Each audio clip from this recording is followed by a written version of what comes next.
Chapter 25. The Odd Sister's Secret. Circe's mind was reeling after hearing Maleficent's story and what the Dark Fairy had said about her sisters really being her mothers. How was that possible? She needed to get fresh air, to get out of her sister's house. She needed time to think and to breathe. Circe stepped outside and saw a woman headed in her direction. She wore a lightweight black taffeta dress which moved delicately with the woman's small gestures. The dress was bejeweled with ruby red apples and featured an embroidered tree accented with fine golden threaded little birds. Queen Snow White? Circe cried. She had nearly forgotten that the queen was on her way. Hello! Yes! The woman called out. She made her way to Circe with a broad smile on her face. Hello, your majesty, Circe said. I was so happy when you wrote to say you would come. I wasn't sure if you would. Snow White smiled at Circe. Please, call me Snow. Of course I wanted to come. I wanted to bring you the book right away. Snow smiled, and the lines around her eyes deepened, making her even more beautiful to Circe. I could tell from your kind letter you're very different from your sisters. Snow White stopped walking and looked at Circe with a puzzled expression on her face. She was trying to connect Circe to the odd sisters from her childhood memories. Snow couldn't imagine this woman being related to those horrible women. Then, suddenly, something fell into place for Snow. Wait, Circe, you're the enchantress who cursed the Beast Prince. Yes, I am. Circe cast down her eyes in shame. She hated to be making that impression on her newfound cousin. Well, aren't you brilliant? I think I've already decided I like you very much, Circe, Snow said as she looped her arm around Circe's. From what I understand, he was a beastly person and deserved every bit of that curse. The ladies laughed, and Circe felt more at ease in the company of her cousin. Please come inside. I will make you a cup of tea, she said.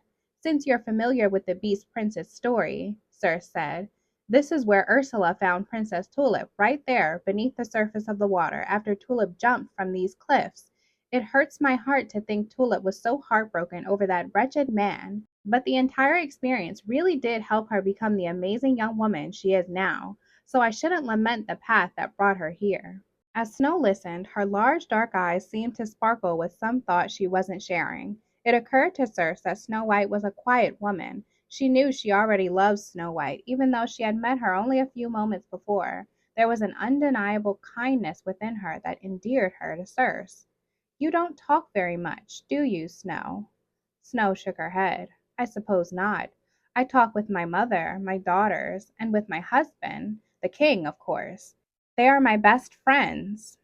Circe could hear what Snow White wasn't saying. My mother is protective. She doesn't like me traveling to other kingdoms. She doesn't like me to keep company with people she doesn't know or trust. Well, I assure you, Snow, you are safe with me. You can trust me. Snow smiled at Circe. I believe I can. The ladies smiled at each other, feeling lucky to be in each other's company, and because she felt comfortable with Snow, Circe shared Maleficent's news with her. So, Snow began, giving Circe a concerned look. Do you think Maleficent was telling the truth about your sisters? You seem unsure. Circe paused at the foot of the little stairway that led to the front door of the odd sister's house.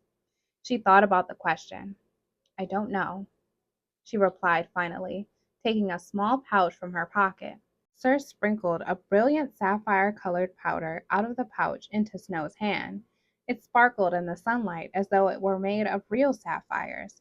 Now blow, in that direction, Circe said, pointing. Snow did as Circe instructed. Suddenly, a house appeared before her eyes. She felt foolish for gasping, but she couldn't help it. The spell had astounded her. Snow marveled at the odd sister's house. She had never seen one quite like it before. She had never thought much about where the odd sisters lived. She'd always thought they just popped out of a deep black vortex when they decided it was time to torment their victims, and then disappeared back into the void in a puff of smoke when they were done. That is, until they were ready for more skullduggery with another victim. But their house really was charming. The roof even resembled a witch's cap. When she walked through the door into the bright, airy kitchen that featured a large round window, she couldn't help noticing the apple tree right outside. Is that? Circe pursed her lips, feeling foolish for not obscuring the tree. I'm afraid so. My sisters have artifacts from all their, um, adventures. Snow frowned. I'd hardly call tormenting my family an adventure. But Snow understood it was likely a word Circe used as a form of denial. Snow had often employed similar terms herself when referring to her mother as different women, even though the woman she loved and knew now was the same one who had tried to kill her, no matter how much she tried to separate them in her mind. Hearing Snow's thoughts, Circe said, "Exactly.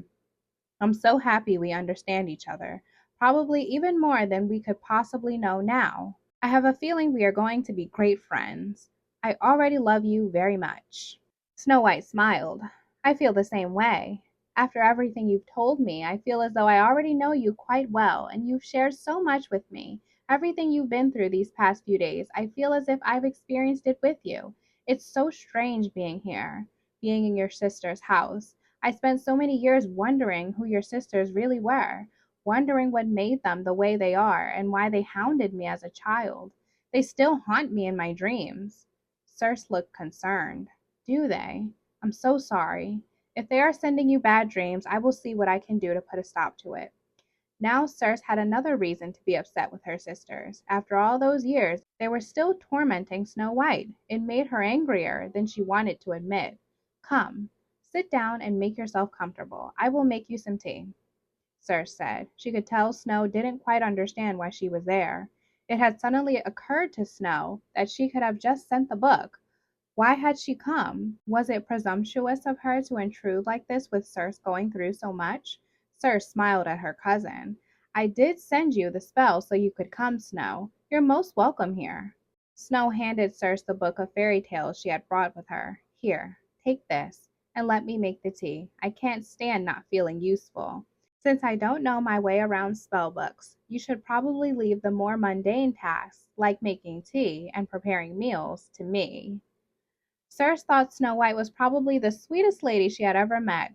She had almost forgotten Snow was a queen. "You probably have people who do these things for you." Snow laughed harder than she had in a while.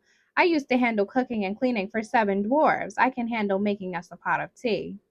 I know you're eager to look through your sister's spell books and the book of fairy tales, and I know you can't possibly be comfortable leaving Nanny alone with Maleficent for too long, even if it's what she wants. So you'd better get to work." Circe smiled at Snow's thoughtfulness. Circe didn't doubt Nanny's ability to protect herself, but she knew Nanny's heart. She couldn't imagine Nanny hurting Maleficent, even in self-defense. Setting Snow's fairy tale book to the side, she opened one of her sister's spell books. As Snow looked through the odd sister's kitchen cabinet for teacups, she came across a beautiful deep blue one edged in metallic gold. Something about it reminded her of her childhood. She was almost certain that her mother had had teacups just like it. Snow almost mentioned something to Circe, but she didn't want to bother her while she was searching. "Oh gods, I think they really are my mother's!" Circe cried. She was becoming frantic. Something within filled her with dread, causing Circe's heart to pound so fast she thought she might faint. "Circe, are you okay? What is it? Did you find something?" Snow asked, concerned. "No, I'm sorry. I'm such a mess. I'm worried Maleficent is telling the truth, and it's giving me anxiety," Circe admitted. "Is there anything I can do for you? Do you need some water?" Snow's sweet voice rang out like a little bell. Circe looked at her cousin. "I'm just so overwhelmed, Snow. I honestly don't know where to begin looking in all these books. My head is spinning." Snow joined Circe on the floor. She placed her small hand on her cousin's shoulder. "You're in shock, Circe. Take a moment to breathe. Why don't you start by looking for journals dated before you were born? You said Maleficent mentioned something about your sisters also keeping a secret of hers. Maybe you should look for journals that concern her." Circe was thankful for the suggestions. "And you wondered why you came here." "Thank you." Snow smiled and brought Circe her tea. "What's on your mind, Snow?" Circe asked. Snow laughed. "Can't you tell?"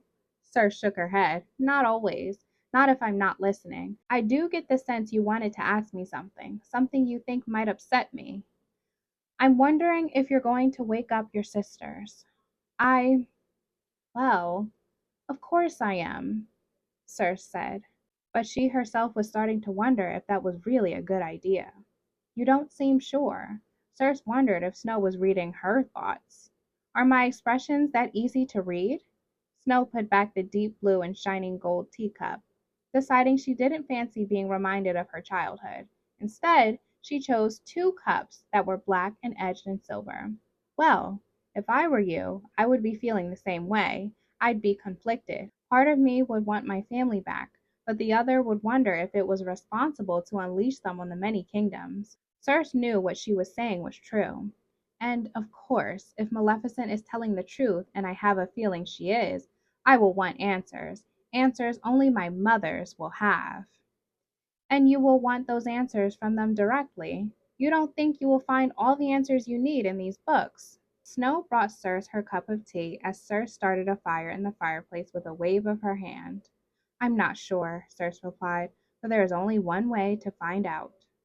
As Circe searched through her sister's books, Snow sat in one of the love seats, sipping her tea and letting her thoughts wander. Strangely, she felt a sense of relief to be away from her mother. She was happy to be in this house with her new friend and happy to be on her own for the first time in her life. Ever since she was very small, Snow had been in the company of someone she had to take care of, her father after her mother had died, and her stepmother after her father had died. It had continued with the dwarfs when she was hiding from her mother. And of course her own children had depended upon her when they were growing up. But that had been Snow's greatest pleasure and not a burden. And now that her children were grown, it was her mother who always seemed to need constant assurance of Snow's love. It was true her mother protected her, sheltered her, and enchanted the lands around her so that she would always be happy. But Snow realized now, after some time away from her, that she was really the one taking care of her mother. She was always comforting her, making her feel better, always making the old queen feel less guilty for the things she'd done to her when she was younger. It was exhausting. Circe could hear the thoughts running through Snow's mind, and she could relate. She imagined the scene that would likely transpire if she was able to wake her sisters. All the guilt and anguish for her part and how they ended up in the land of dreams would rain upon her head. Circe sometimes forgot how angry she could be with her sisters because of the horrible things they'd done. Sometimes she forgot that her anger with them was justified. She didn't share her thoughts with Snow because she felt they already understood each other. She wondered if that would all be ruined once her sisters woke up. Her sisters had no love for Snow White, though Circe didn't understand why. Often her sisters' hatred was arbitrary, and surely that was the case with Snow White.